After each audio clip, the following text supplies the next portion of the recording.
আসসালামু আলাইকুম, কেমন আছেন সবাই? আশা করি সবাই ভালো আছেন। আমি আজকে আপনাদের দেখাবো কিভাবে প্যান্ট কাটিং সালোয়ার সেলাই করবেন। তো এখানে আমি কিন্তু সুতির প্রবলেম কাপড়টা নিয়েছি। এখানে আমি দেখুন নিচে একটা পট্টি দিব ফাড়া দিয়ে, তারপরে কিন্তু আমি এই পট্টিটা করে দেব। দেখুন এর জন্য আমি 3 ইঞ্চি 6 ইঞ্চি পরিমাণ কিন্তু আমি কাপড় নিয়েছি। 3 ইঞ্চির ডাবল কাপড় নিতে হবে, কারণ নিচে আমি পট্টিটা কিন্তু ফাড়া দিয়ে দেন কিন্তু আমি এটাকে জয়েন করব। তো আমি এখন আগে জয়েন করে নিচ্ছি।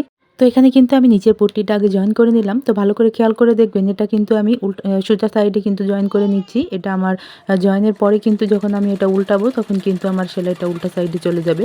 তো দেখুন এটা কিন্তু আমি ভালো করে দুইটাই কিন্তু সেলাই করে নিচ্ছি। নেওয়ার পর আপনারা অবশ্যই কিন্তু ডাবল সেলাই করে নেবেন। প্রত্যেকটা সেলাই কিন্তু আপনারা ডাবল করে দিয়ে দিবেন। তো দেখুন এটা কিন্তু আমি উল্টিয়ে নেওয়ার পরে তারপরে কিন্তু সোজা সাইডে আসছে। তো এটা আমি কিন্তু সোজা সাইডে সেলাইটা করব। তো দেখুন এটা কিন্তু আমার ফাড়ার অংশ। ফাড়ার অংশটা কিন্তু আমি দেখুন কিভাবে বল্টিয়ে নিয়ে তারপরে কিন্তু আমি সোজা সাইডেই কিন্তু নিয়ে এসেছি। এটা কিন্তু আমার উল্টালে তারপরে কিন্তু আমার উল্টা সাইডে চলে যাবে। তো দেখুন এটা আমার উল্টানোর পর কেমন এসেছে। তো আপনারা কিন্তু এইভাবেই সেলাই করার চেষ্টা করবেন। তো দেখুন এটা কিন্তু আমি উল্টিয়ে নিয়েছি। তো আমার এখানে ফাড়ার অংশটা কিন্তু রেডি হয়ে গেছে। তো এখন আমি সাইডের প্যান্ট কাটিং সালোয়ারের যে সাইডের যে সেলাইটা থাকে, আমি কিন্তু ওই সেলাইটা এখন করে নিচ্ছি। তো আপনারা খুব ভালো করে দেখবেন আমি সেলাইটা কিন্তু কিভাবে করছি। তো এখানে আমি সাইডের অংশটা কিন্তু করে নিয়েছি। তো আমি এখানে নিচে যে 3 ইঞ্চি পরিমাণ আমি ফাড়া রাখবো, এই অংশটা আমি কিভাবে সেলাই করি আপনারা কিন্তু খুব মনোযোগ দিয়ে একটু দেখবেন।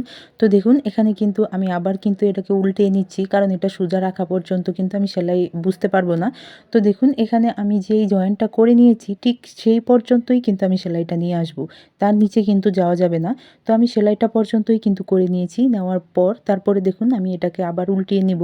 তো ভালো করে আপনারা সেলাইটা খেয়াল করবেন। আমি কিন্তু যেখানে জয়েন করেছি ওই পর্যন্তই কিন্তু সেলাইটা এনেছি, তার বাড়তি কিন্তু আনিনি।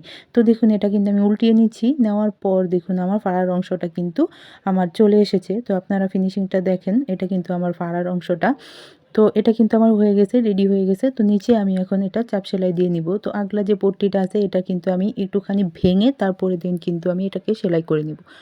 তো আপনারা জিনিসটা কিন্তু একটু ভালোভাবে খেয়াল করলেই কিন্তু যারা নতুন আছেন তারা ইজিলি কিন্তু আপনারা সেলাইটা তৈরি করে নিতে পারবেন।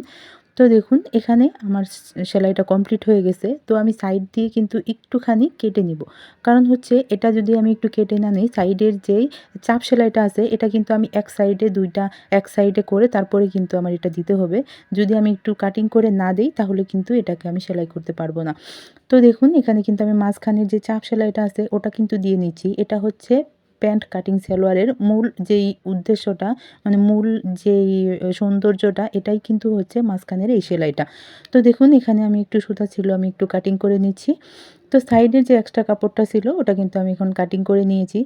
তো আমার এই সালোয়ারের ডিজাইনটা আপনারা কাটিং যেই দেখতে চান অবশ্যই কিন্তু আমাকে কমেন্টে জানাবেন। অবশ্যই তাহলে কিন্তু আমি আমি যে কাটিং করেছি এটা কিন্তু আপনাদের দেখিয়ে দেব।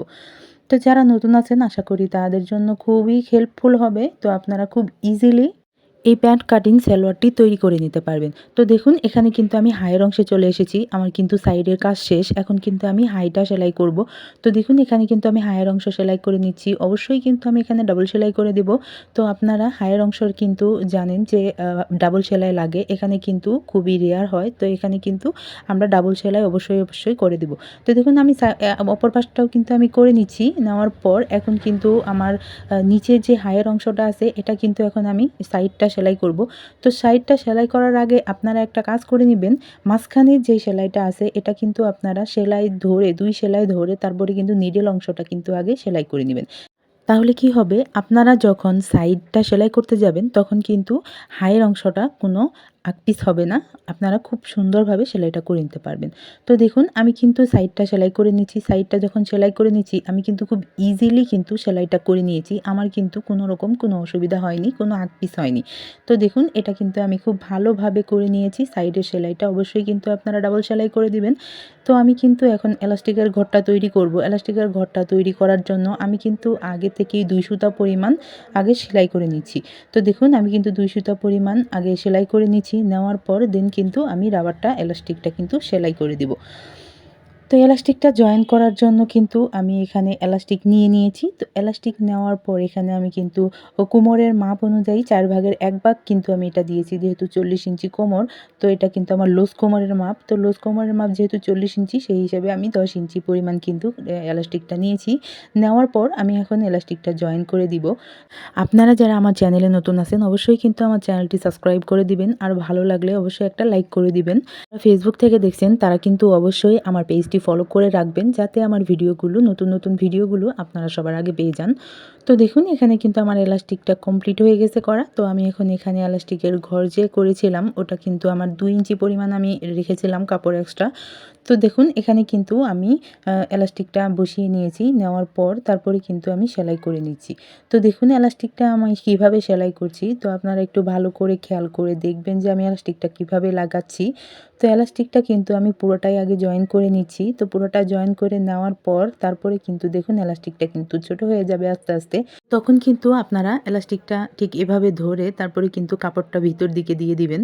এভাবে টান দিয়ে দিয়ে দিলে কিন্তু মাঝখানে কিন্তু কুচি পড়ে যাবে। তো এখান থেকে এলাস্টিকটা কিন্তু বের হবে। দেন আপনারা কিন্তু ওই এলাস্টিকটা আবার কিন্তু জয়েন করে নেবেন। তো এইভাবে কিন্তু টান দিয়ে দিয়ে পুরোটাই আপনারা এলাস্টিকটা জয়েন করে নেবেন। তো দেখুন এখানে কিন্তু আমি টান দিয়ে দিয়ে পুরোটাই জয়েন করে নিয়েছি। তো জয়েন করা নেওয়া শেষ। এখন আমি এটাকে মাঝখান দিয়ে একটা সেলাই দিয়ে দিব। তো দেখুন এটা কিন্তু আমি কুচিগুলো খুব ভালোভাবে আগে ছড়িয়ে নিচ্ছি। নেওয়ার পর আগে কিন্তু ভালোভাবে ছড়িয়ে নিতে হবে। তারপরে কিন্তু আপনারা এলাস্টিকটা টান দিয়ে ধরবেন। তো টান দিয়ে ধরে দেন কিন্তু আপনারা সেলাই করবেন। এটা কিন্তু টান দিয়ে ধরা ছাড়া কিন্তু কুচিসহ কিন্তু সেলাই করা যাবে না। কুচিসহ সেলাই করলে কিন্তু পরবর্তীতে আপনারা যখন সালোয়ারটা টানবেন তখন কিন্তু আর লম্বা হবে না এলাস্টিকটা। আশা করি আমার ভিডিওটি আজকে আপনাদের জন্য অনেক হেল্পফুল হবে। আমার ভিডিওগুলো যদি আপনাদের ভালো লাগে অবশ্যই কিন্তু আমার চ্যানেলটি সাবস্ক্রাইব করে দিবেন, আর যারা ফেসবুক থেকে দেখছেন অবশ্যই কিন্তু আমার পেজটি ফলো করে দিবেন। ফলো করে দিলে আপনারা কিন্তু সবসময় আমার ভিডিওগুলো আগে পেয়ে যাবেন। তো আজকে এই পর্যন্তই। আল্লাহ হাফেজ।